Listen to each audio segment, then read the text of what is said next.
देश के पूर्वी तट पर चक्रवाती तूफान जवाद तेजी के साथ बढ़ रहा है। अनुमान यह है कि ये तूफान आंध्र प्रदेश और ओडिशा तटीय इलाकों से टकराएगा और इस तूफान का असर देश के अलग अलग हिस्सों में भी पड़ेगा, लेकिन इससे सबसे ज्यादा आंध्र प्रदेश और ओडिशा प्रभावित होंगे। ऐसे में दोनों राज्यों की सरकार ने इसे लेकर कई दिशा निर्देश जारी कर दिए हैं। बंगाल की खाड़ी में बना कम दबाव का क्षेत्र चक्रवाती तूफान जवाद में तब्दील हो गया है। आज जवाद के ओडिशा, आंध्र प्रदेश और पश्चिम बंगाल के तट तक पहुंचने का अनुमान है। पहले ये चक्रवात आंध्र प्रदेश, ओडिशा के तट पर पहुंचेगा। इसकी रफ्तार 110 किलोमीटर प्रति घंटे की हो सकती है। तो देखिए, आंध्र प्रदेश, ओडिशा के तट पर आज पहुंचेगा जवाद। 110 किलोमीटर प्रति घंटे की स्पीड होगी, रफ्तार होगी। ओडिशा, आंध्र प्रदेश और पश्चिम बंगाल में जवाद का खतरा। अब ऊपर चले जाइए, हमारा रिक्वेस्ट है, सब ऊपर चले जाइए। आप लोग बीच में मत आइए, सब ऊपर चले जाइए। किनारे मत नहीं है, बड़े बड़े लहर हो रहे हैं, अभी ज्वार भी हो रहा है। अब मत जाइए, मत ऊपर ऊपर ऊपर ऊपर चलिए भैया,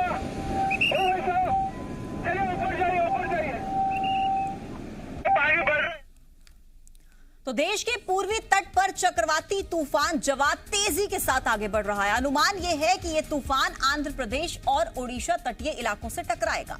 इस तूफान का असर देश के अलग अलग हिस्सों में पड़ेगा, लेकिन इससे सबसे ज्यादा खतरा आंध्र प्रदेश और ओडिशा को है।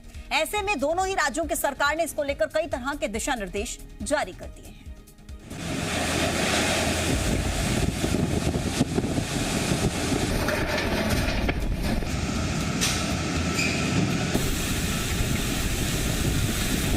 देश के पूर्वी तट पर फिर से चक्रवाती तूफान का खतरा बना हुआ है। आंध्र प्रदेश और ओडिशा में जवाद तूफान का कहर देखने को मिल सकता है। आज चक्रवात के आंध्र प्रदेश और ओडिशा तट के पास पश्चिमी मध्य बंगाल की खाड़ी पहुंचने की आशंका है। इसके बाद ये ओडिशा और आंध्र प्रदेश के तट के पास उत्तर पूर्वोत्तर की ओर बढ़ेगा। 5 दिसंबर दोपहर तक पुरी के आसपास के तट पर पहुंचेगा। साइक्लोन में कोई भी जरूरत होने पर हम तुरंत रेस्पॉन्ड होकर वहाँ पर जाके हम रेस्क्यू करेंगे। किसी भी तरह नुकसान होने नहीं देंगे, उससे पहले इसलिए हम पहले डिप्लॉयमेंट किया गया है। साइक्लोन जवाद को लेकर देश भर में अलर्ट है। इस तूफान की रफ्तार 100 किलोमीटर प्रति घंटे रहने के आसार हैं। तेज हवाओं के चलते पेड़ और बिजली के खंभे उखड़ सकते हैं। चक्रवात से निपटने के लिए पूर्वी तटीय राज्यों में एनडीआरएफ की 40 टीमों को तैनात कर दिया गया है। जवाद के चलते रेलवे ने 160 ट्रेनें कैंसिल कर दी हैं। ये आंध्र प्रदेश और ओडिशा के तटवर्ती इलाकों से गुजरने वाली ट्रेनें हैं। तूफान को लेकर ओडिशा के 19 जिलों के स्कूल आज बंद रहेंगे। मौसम वैज्ञानिकों के मुताबिक जवाद का असर देश के और भी राज्यों में हो सकता है। बारिश का अलर्ट भी जारी कर दिया गया है। ब्यूरो रिपोर्ट, जी मीडिया।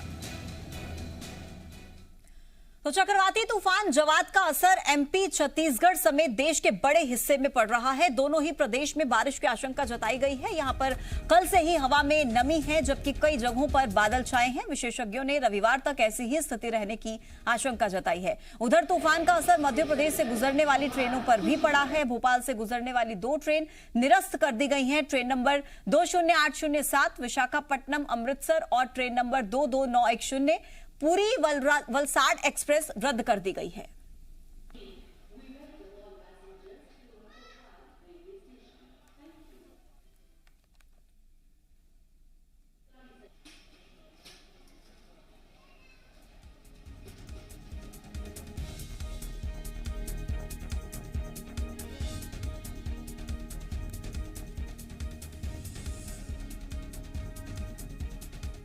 और चलिए अब आपको बताते हैं कि जवाद का मध्य प्रदेश और छत्तीसगढ़ में किस तरीके से असर पड़ने वाला है। दरअसल मध्य प्रदेश, छत्तीसगढ़ में बारिश के आसार हैं।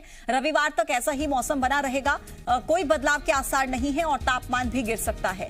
रेल सेवा पर भी तूफान जवाद का असर पड़ सकता है। तूफान के कारण भोपाल से गुजरने वाली 2 ट्रेनें पहले ही निरस्त कर दी गई हैं। ट्रेन संख्या 20807 विशाखापट्टनम अमृतसर ट्रेन निरस्त कर दी गई है। ट्रेन नंबर 22910 पूरी वलसाड एक्सप्रेस भी निरस्त कर दी गई है। तो देखिए, इस तरीके से मध्य प्रदेश और छत्तीसगढ़ में इसका असर देखने को मिल रहा है।